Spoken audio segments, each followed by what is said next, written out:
ಕೌಟುಂಬಿಕ ನ್ಯಾಯಾಲಯದ ಮೆಟ್ಟಿಲೇರಿದ ಮೈತ್ರಿಯಾ ಗೌಡ, ಕಾರ್ತಿಕ್ ಗೌಡ ಜತೆಗಿನ ಮದುವೆಯನ್ನ ಊರ್ಜಿತಗೊಳಿಸುವಂತೆ ಅರ್ಜಿ. ಕೋರ್ಟ್ನಲ್ಲಿ ಮೈತ್ರಿಯ ಅರ್ಜಿ ಸ್ವೀಕಾರ.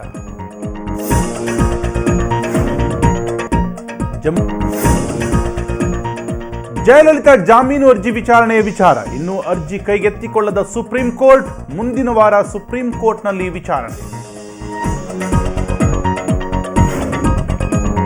ಬೆಳಗಾವಿ ಗಡಿ ವಿಚಾರ ಹಿನ್ನೆಲೆ ಏಕಸದಸ್ಯ ಸಮಿತಿಗೆ ರಾಜ್ಯದ ಪರ ಮಾಹಿತಿ ನೀಡಲು ಸಭೆ. ಸಾಹಿತಿಗಳು, ನ್ಯಾಯವಾದಿಗಳು, ಸಚಿವರು ಸಭೆಯಲ್ಲಿ ಭಾಗಿ.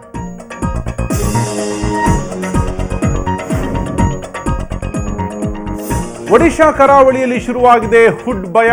ಗಂಟೆಗೆ 140 ಕಿಲೋಮೀಟರ್ ವೇಗದಲ್ಲಿ ಆಂಧ್ರ ಕರಾವಳಿಗೆ ಚಂಡಮಾರುತ ಅಪ್ಪಳಿಸುವ ಸಾಧ್ಯತೆ. ನಾಳೆ ಭಾರೀ ಮಳೆಯಾಗುವ ನಿರೀಕ್ಷೆ.